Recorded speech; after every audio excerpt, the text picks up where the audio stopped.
Dynamic Karnataka YouTube channel ಈ ಕ್ಷಣದ ಸುದ್ದಿಗೆ ಸ್ವಾಗತ. ನವೆಂಬರ್ ಕ್ರಾಂತಿಯ ಬಗ್ಗೆ ರಾಜ್ಯದ ಕಾಂಗ್ರೆಸ್ ಪಾಳ್ಯದಲ್ಲಿ ಸಾಕಷ್ಟು ಚರ್ಚೆಗಳು ನಡೆಯುತ್ತಿದೆ. ಇದರ ಬೆನ್ನ ಹಿಂದೆಯೇ ಮುಖ್ಯಮಂತ್ರಿ ಸಿದ್ದರಾಮಯ್ಯ ಅವರ ದೆಹಲಿಯ ಪ್ರವಾಸಕ್ಕೆ ಮುಹೂರ್ತ ಫಿಕ್ಸ್ ಆಗಿದೆ. ಇವೆಲ್ಲದಕ್ಕೂ ಮುಖ್ಯ ವಿಚಾರವೆಂದರೆ ದೆಹಲಿಯ ನಾಯಕರ ಮುಂದೆ ಮುಖ್ಯಮಂತ್ರಿಗಳು ಬದಲಾಗುತ್ತಾರೋ ಅಥವಾ ಇಲ್ಲವೋ ಎನ್ನುವ ವಿಚಾರ, ಚರ್ಚೆಯಾಗುತ್ತದೋ ಇಲ್ಲವೋ ಎನ್ನುವ ವಿಚಾರ ಬಹುಮುಖ್ಯವಾಗಿದೆ. ಆದರೆ ಇದಕ್ಕೆಲ್ಲ ಎಳ್ಳು ನೀರು ಬಿಟ್ಟಂತೆ ಮುಖ್ಯಮಂತ್ರಿ ಸಿದ್ದರಾಮಯ್ಯ ಅವರು ಸಚಿವ ಸಂಪುಟ ವಿಸ್ತರಣೆ ಅಸ್ತ್ರವನ್ನು ಪ್ರಯೋಗಿಸಿದ್ದಾರೆ. ಆದರೆ ಕಾಂಗ್ರೆಸ್ ಪಾಳ್ಯದಲ್ಲಿ ನವೆಂಬರ್ ಕ್ರಾಂತಿಯ ಬಗ್ಗೆ ಸಾಕಷ್ಟು ಗೊಂದಲ ಗೋಜಲುಗಳು ಮೂಡಿದೆ. ಬರೀ ಅಂತೆಕಂತೆಗಳ ವಿಚಾರವೇ ಪ್ರಾಮುಖ್ಯತೆಯನ್ನು ಪಡೆದುಕೊಳ್ಳುತ್ತಿದೆ. ಯಾವುದು ಸತ್ಯ ಯಾವುದು ಮಿಥ್ಯ ಎನ್ನುವ ವಿಚಾರಗಳು ಸಹ ಯಾರಿಗೂ ಗೊತ್ತಾಗುತ್ತಿಲ್ಲ. ಪ್ರಸ್ತುತ ಬಿಹಾರದಲ್ಲಿ ವಿಧಾನಸಭಾ ಚುನಾವಣೆ ನಡೆಯುತ್ತಿದೆ. ಈ ಚುನಾವಣೆಯಲ್ಲಿ ಕಾಂಗ್ರೆಸ್ನ ಹೈಕಮಾಂಡ್ ಬ್ಯುಸಿಯಾಗಿದೆ.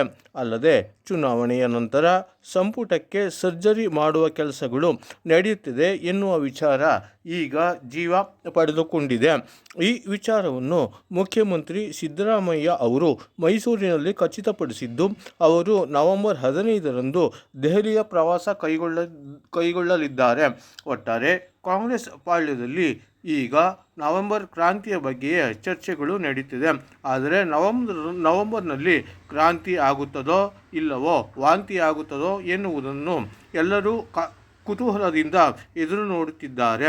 ಇದರ ಬೆನ್ನ ಹಿಂದೆಯೇ ಬಿಹಾರದ ಸಮಾಜದವರು ಉಪಮುಖ್ಯಮಂತ್ರಿ ಡಿ.ಕೆ. ಶಿವಕುಮಾರ್ ಅವರು ಮುಖ್ಯಮಂತ್ರಿ ಆಗಬೇಕು ಎಂದು ಆಶಯ ವ್ಯಕ್ತಪಡಿಸಿದ್ದು. ಆದರೆ ಈ ಪ್ರಶ್ನೆಗೆ ಮುಖ್ಯಮಂತ್ರಿ ಸಿದ್ದರಾಮಯ್ಯ ಅವರು ತೀವ್ರ ಗರಂ ಆಗಿದ್ದಾರೆ. ಅಲ್ಲದೆ ದಿನೇಶ್ ಗುಂಡೂರಾವ್ ಅವರು ಸಹ ನಾಯಕತ್ವ ಬದಲಾವಣೆ ವಿಚಾರವೇ ಇಲ್ಲ ಎಂದು ತಿಳಿಸಿದ್ದಾರೆ. ಅಲ್ಲದೆ ಡಿ.ಕೆ. ಶಿವಕುಮಾರ್ ಪರ ಹಲವು ಶಾಸಕರು ಬ್ಯಾಟಿಂಗ್ ಮಾಡುತ್ತಿದ್ದು, ಹಾಗೆಯೇ ಮುಖ್ಯಮಂತ್ರಿ ಸಿದ್ದರಾಮಯ್ಯ ಅವರ ಪರವಾಗಿಯೂ ಅನೇಕ ಸಚಿವರುಗಳು ಶಾಸಕರುಗಳು ನಿಂತಿದ್ದಾರೆ. ಯಾವುದೇ ಕಾರಣಕ್ಕೂ ಮುಖ್ಯಮಂತ್ರಿ ಬದಲಾವಣೆ ಆಗುವ ಸಾಧ್ಯತೆ ಇಲ್ಲ ಎಂದು ಅವರುಗಳು ಹೇಳಿಕೆಯನ್ನು ನೀಡುತ್ತಿದ್ದಾರೆ. ಆದರೆ ಇಲ್ಲಿ ನವೆಂಬರ್ ಕ್ರಾಂತಿಯ ಬಗ್ಗೆಯೇ ಮಾತುಗಳು ನಡೆಯುತ್ತಿದೆ. ಹೆಚ್ಚಾಗಿ ನವೆಂಬರ್ ಕ್ರಾಂತಿಯಲ್ಲಿ ಏನಾಗುತ್ತದೋ ಏನು ನಡೆಯುತ್ತದೋ ಎನ್ನುವ ಕುತೂಹಲ ಕಾಂಗ್ರೆಸ್ ಕಾರ್ಯಕರ್ತರಲ್ಲೂ ಮೂಡಿದೆ. ಒಟ್ಟಾರೆ ಈಗ ಮುಖ್ಯಮಂತ್ರಿ ಸಿದ್ದರಾಮಯ್ಯ ಅವರು ನವೆಂಬರ್ 15ರಂದು ದೆಹಲಿ ಪ್ರವಾಸ ಕೈಗೊಳ್ಳಲಿದ್ದಾರೆ. ಅಲ್ಲಿ ಮುಖ್ಯಮಂತ್ರಿ ಬದಲಾವಣೆ ವಿಚಾರ ಚರ್ಚೆ ಆಗುತ್ತದೋ ಎನ್ನುವುದು ಕೂಡ ಯಕ್ಷ ಪ್ರಶ್ನೆಯಾಗಿದೆ. ಆದರೆ ಈಗ ಹೈಕಮಾಂಡ್ ಬಿಹಾರದಲ್ಲಿ ಚುನಾವಣಾ ಕಾರ್ಯದಲ್ಲಿ ತೊಡಗಿದೆ.